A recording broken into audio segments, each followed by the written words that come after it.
जय भीम। नमस्कार दोस्तों। जैसा कि आप सबको विदित है कि 15वीं सदी में जन्मे कुल गुरु, जगत गुरु, एक महान संत, कवि, दर्शन शास्त्री, समाज सुधारक गुरु संत शिरोमणि रविदास जी महाराज, जिनके महिमा काशी के राजा वीर सिंह बघेल और दिल्ली के राजा सिकंदर लोदी, यहाँ तक कि चित्तौड़गढ़ की ठाकुरानी मीराबाई और रानी झाली भी उनके क्रम वचनों से प्रभावित होकर उनकी शरण में शिष्य बनी थी। संत रविदास जी को संतों ने शिरोमणि की उपाधि से विभूषित किया था और वे शीलों का पालन करने तथा सत्य का अनुसरण करने के कारण सदगुरु कहलाए। उनके गुरुद्वारे भी स्थापित है। आज उनकी महिमा भारत सहित जापान, रूस, अमेरिका, चीन, न्यूयॉर्क, इटली, यूके जैसे तमाम देशों में धूमधाम से मनाई जाती है। चेतना हमेशा पदार्थ से निकलती है, पदार्थ से अलग चेतना का कोई वजूद नहीं हो सकता। रविदास के जो क्रांतिकारी विचार है, वे विचार उन वक्त की भौतिक परिस्थितियों में ही पैदा हो सकते थे। हम उस वक्त की भौतिक परिस्थितियों से जोड़कर ही रविदास के क्रांतिकारी विचारों को सही अर्थों में जान सकते हैं। क्रांतिकारी संत रविदास का जन्म 15वीं सदी में हुआ। इनका जन्म स्थान आज के उत्तर प्रदेश के वाराणसी जिले में हुआ था। इन्हें रविदास के नाम से भी जाना जाता है, परंतु इनका नाम रविदास कतई नहीं था। रविदास नाम तो पाखंडियों द्वारा अभी हाल ही में दिया गया है। महान क्रांतिकारी संत रविदास जी संत कबीर के समकालीन थे। ये वो दौर था जब हमारा समाज दस्तकारी युग में मैन्युफैक्चरिंग के युग की ओर बढ़ रहा था। मैन्युफैक्चरिंग के रूप में इनकी छोटी छोटी कार्यशाला भी थी, जिसमें इनके कई सरगिर्द काम करते थे। इनकी मैन्युफैक्चरिंग के बने जूते बड़े बड़े राजे रजवाड़े पहनते थे। राजे रजवाड़े इन्हें जूते की कीमत तो देते ही थे, साथ ही साथ बख्शिश भी देते हैं, जिससे ठीक ठाक आमदनी हो जाती थी। कहा जाता है कि जब पेट भरने लगता है तो नए नए विचार भी पैदा होते हैं, सम्मान की भूख भी जाग उठती। जब शूद्रों के पास कोई संपत्ति नहीं हुआ करती थी तो उन्हें मंदिर में प्रवेश करने की बात छोड़िए, उनको मंत्र उच्चारण तक की मनाही थी। परंतु जब शूद्रों के पास भी थोड़ी संपत्ति आने लगी तो कुछ प्रगतिशील पांडवों ने समझा कि उन शूद्रों से भी दान, चंदा, चढ़ावा वसूला जा सकता है। अतः उन्हें भी गुरु मंत्र देने और मंदिर में प्रवेश देने की वकालत शुरू कर दिया था। इसी समय भारत में इस्लाम धर्म का प्रचार तेजी से बढ़ रहा था। हिंदू धर्म के मथाधीश को लगा कि अब कहीं सारे शूद्र मुसलमान बन जाएंगे तो हमें कौन पूछेगा।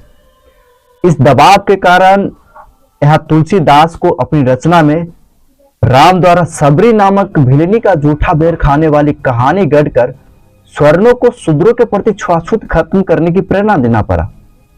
ब्राह्मणवादी वर्ण व्यवस्था के विरुद्ध रविदास हर मनुष्य में ईश्वर का वास मानकर सबका बराबर सम्मान चाहते थे, मगर लोग सोचते थे कि ईश्वर तो सिर्फ मंदिर मस्जिद में होता है। इसी वजह से बड़े बड़े धर्म के ठेकेदार दान, चंदा, चढ़ावा, खैरात, जकात के नाम पर गरीबों को निचोड़ रहे थे।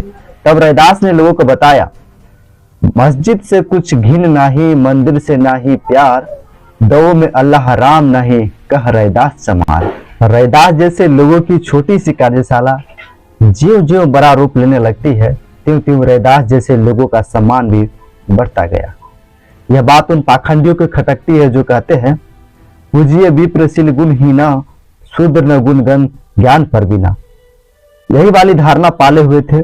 ऐसे पाखंडियों को रविदास ने चुनौती भरे लफ्जे में कहा, एक बूंद से सब जग उपजया, को बाभन को सुदा। उस वक्त वर्ण व्यवस्था और जाति व्यवस्था में शूद्रों को कूड़े कचरे के समान समझा जाता था। शूद्र लोग गुलामी भरी जिंदगी जी रहे थे। रविदास ने उन्हें आजाद होने के लिए प्रेरणा किया। पराधीनता पाप है जानी लेऊ रे मित, पराधीन वेदिन से कौन करे है प्रीत। इस तरह से गुलाम बनने का पाप बताया और उससे मुक्ति के लिए लोगों को उकसाया। साथ ही साथ आजादी क्या चीज होती है उसका नक्शा भी प्रस्तुत किया। रविदास जी कहते हैं, ऐसा चाहू राज में जहां मिले सवन को अन्न, ऊंच नीच सब मिटी, रहे रविदास रहे प्रसन्न। रविदास सिर्फ हथकड़ी बेरी खोल देने की आजादी नहीं कहते हैं, बल्कि सबकी मानवीय आवश्यकताओं की पूर्ति को आजादी कहते हैं। वे एक ऐसा समाज चाहते हैं जिसमें बराबरी हो, सबकी मानवीय आवश्यकताएं जैसे रोटी, कपड़ा, मकान, शिक्षा, चिकित्सा, सुरक्षा, सम्मान आदि सुलभ हो सके। इनके अभावों से भरी जिंदगी को रैदास आजादी नहीं मानते। उस दौर में इस्लामिक इफेक्ट के कारण ही निराकार ईश्वर की भक्ति का प्रभाव बढ़ रहा था। अपने अपने धर्म की दुकान चलाने के लिए कुछ पंडित पुरोहित मुस्लिम धर्म के खिलाफ नफरत पैदा कर रहे थे, तो वही कुछ हिंदू धर्म के खिलाफ आग उगल रहे थे। मुगलों के रूप में जो नया शासक आ चुका था, उसे मालूम था कि हिंदुओं में यदि मुसलमानों के प्रति नफरत बढ़ेगी तो मुस्लिम शासकों के प्रति भी नफरत बढ़ेगी। तब भारत भूमि पर लंबे समय तक शासन करना मुश्किल होगा। ऐसी परिस्थिति के कारण इन शासकों ने भी कबीर और रैदास जैसे संतों को सहयोग दिया। तभी तो रैदास जी कहते हैं, चारों वेद करे खंडवतो तही रैदास करे दंडवतो। अर्थात जो चारों वेदों को नहीं मानता है, रैदास ऐसे लोगों को दंडवत प्रणाम करता है। रैदास अपने शुरुआती दौर में भले ही ईश्वर भक्त रहे हो, मगर अनुभव की ऊंचाइयों पर पहुंचने के बाद ईश्वर को भी झूठ समझने लगे थे। उनके शब्दों में, बाभन झूठा वेद भी झूठा, झूठा ब्रह्म अकेला रे, जीवन चारी दिवस का मेला रे, मंदिर भीतर मूर्ति बैठी, पूजत बाहर चेला रे, लड्डू भोग चढ़ावत जनता, खाते बाभन चेला रे, सबको लूटत बाभन सारे, प्रभु जी देत न धेला रे, पुण्य पाप और पुनर्जन्म का बाभन किन्हीं खेला रे, स्वर्ग नरक वैकुंठ पधारो, गुरु शिष्य या चेला रे, जितना दान देओगे जैसा वैसा निकलते तेला रे, बावन जाति सबको बहकावे, जहां तहां मचे बवेला रे, छोड़ी के बावन आसन मेरे, कहे रैदास अकेला रे। उपरोक्त चंद लाइनों तो झांकी भर है।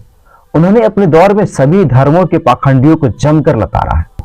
रैदास के समय में यह संविधान नहीं था, फिर भी ऐसा ऐसा बोल लेते थे। आज वैसा बोलने पर धार्मिक आस्था पर ठेस पहुंचाने के नाम पर जेलों में ठूस दिया जाएगा।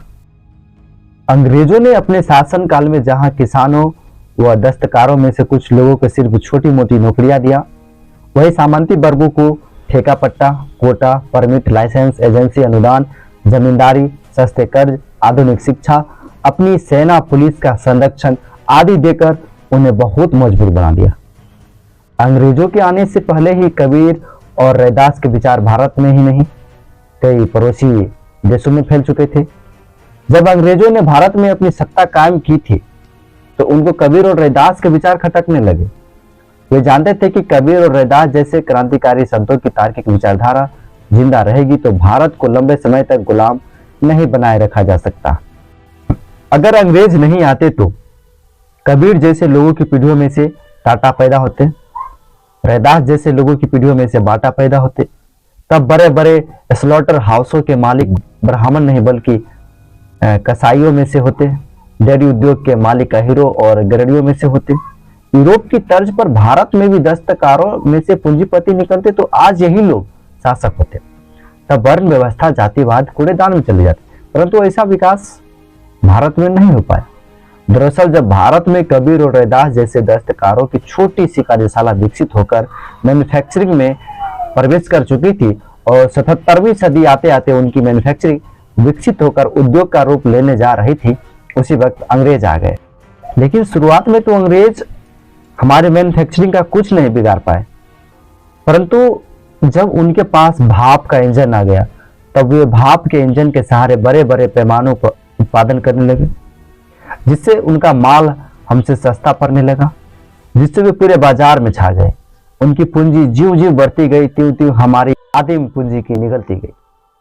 हमारी छोटी छोटी मैन्युफैक्चरिंग जो विकसित होते हुए आगे चलकर कल कारखानों के रूप ले सकती थी, उसे अंग्रेजों ने ध्वस्त कर दिया और अंततः हमारी मैन्युफैक्चरर और दस्तकार उजड़ गए।